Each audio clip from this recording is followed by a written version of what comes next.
Right now in 2022, I am actually having the most fun I've had in gaming in a very, very long time.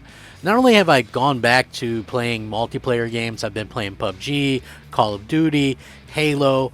I've been playing, just enjoying games more than I have in a very, very long time. And I think a lot of that has to do with the moves that these companies are making. They're getting me excited about the concept of video games again. I know a lot of people go through a little funk here and there when something happens, and I was very negative for a long time because of the situation of what was happening with the Xbox brand. I love Xbox. I've been an Xbox fan since the very beginning, and with the things that they were doing, it was very hard to kind of follow. It was very kind of hard to be excited about a brand when it seemed like they were stagnating and possibly dying off. So, obviously we want to see more things happen and better things happening in the future from them. Sony, they started off so poorly in the PS4 era. It's hard to believe that they did as well as they did, and I can imagine them doing that well had Microsoft actually come out and just did something that people actually wanted, right? I mean, we forget that Microsoft really helped out Sony in a weird sort of way, because they were very quick to go out and make sure that Sony had, all the hype and help that they needed based on, pretty much based on what was going on with the Xbox One and the lack of video games and the DRM and all that kind of stuff.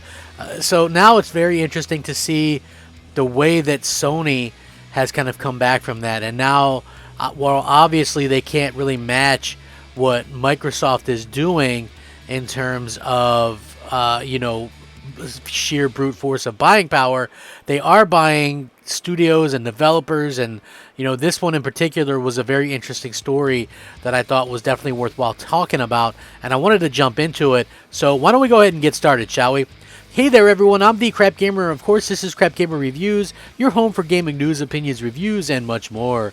You'll probably notice some changes around here, but hopefully that doesn't stop you from giving us a like and possibly consider subscribing if you haven't already done so. Thank you so much for choosing to spend some of your free time with me today. It means the world to me. I know you guys are busy, family, all that kind of good stuff, gaming, jobs, but the fact that you come here and check out my channel really means the world to me. Please leave us a like as well. That would also make my day. I really love all the things you guys do, and it's just been fantastic to see so many people kind of come out and support the channel lately and things like that. So thank you. Even with that being said, I just want to say you guys have been nothing short of fantastic, and I want to get into this because this was a very interesting topic. So yes, Sony bought developers. That sounds weird, right? Because yes, sure, they bought Bungie, right? 3.6 billion, whatever. That turns out to not be the actual thing that happened. So Sony bought Bungie for $2.4 billion and then spent another 1.2 billion to make sure Bungie employees didn't leave. That's right. As part of Sony's quarterly report this week, we got an additional piece of the puzzle as to why exactly Bungie cost them $3.6 billion. And the more we hear about this, the more it seems like the Bungie side managed to negotiate an extremely good deal for itself and its employees. This all started with the surprise confirmation that not just Destiny 2, but future Bungie IPs would remain multi-platform, with Bungie retaining publishing independence. But now we've learned that while $2.4 billion of that deal is to actually buy Bungie's private shares, the remaining $1.2 billion is going to be paid directly to employee shareholders as part of incentives to get them to stay with the company after the acquisition goes through. This is potentially huge. Given that Bungie is a company with around 900 employees, the napkin math works out to $1.3 million a person. But obviously that's not how distribution would work. More will go to higher level executives and those who have been with the company a long time. Less or nothing may go to more on the ground employees or new hires. The payments will be made over a number of years, provided the employees stay with Bungie. This reinforces that Sony is not really all that concerned with Bungie's IP necessarily, hence their agreement to let it stay multi-platform.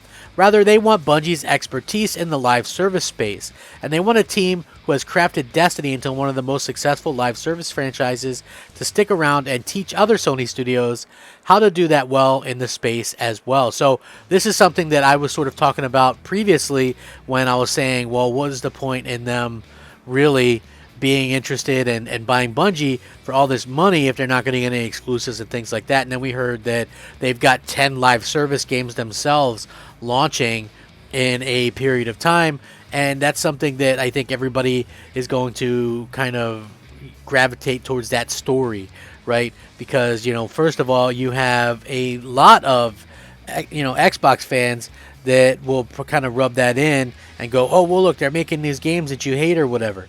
But to be honest with you, I don't really think that that's something that is going to be, that it's going to happen, and I don't think that that's going to be necessarily a bad thing. I think we misinterpret or don't understand the full gravity of the fact that you're paying to keep the talent. So many times we see studios get bought and the talent leaves, shortly thereafter, 6 months, a year later. This is really something that's encouraging because it keeps the talent around.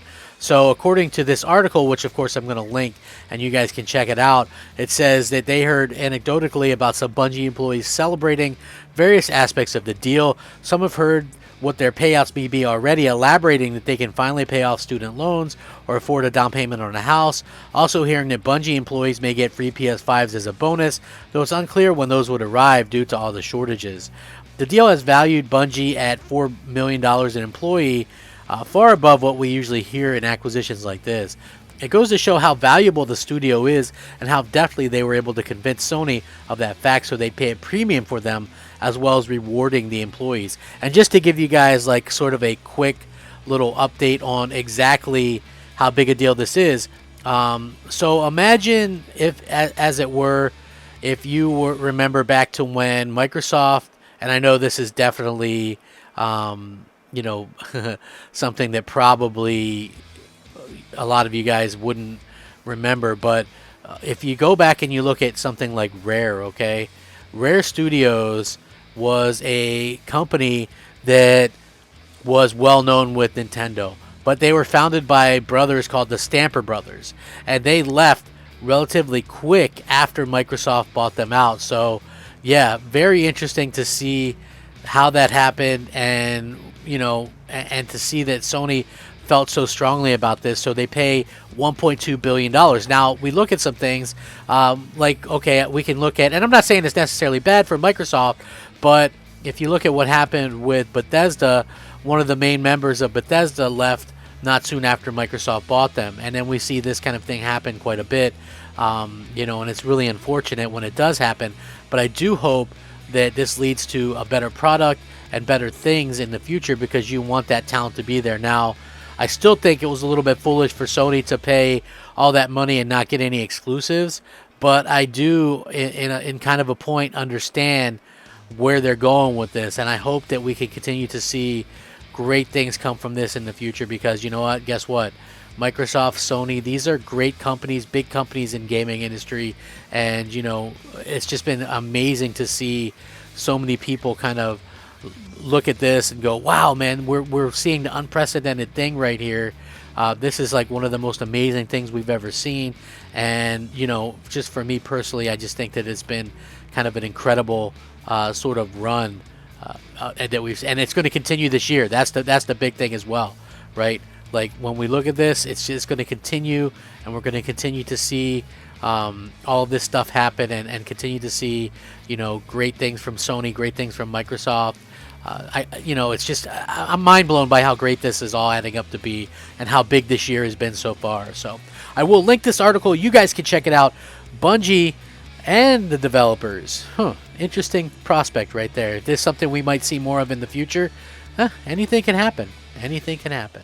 With that being said, I want to thank you guys so much for watching one of my videos, taking time out to check it out. Rack 'em up, fact 'em up, Crap Gamer 'em up. Thank you so much for watching. Crap Gamer out.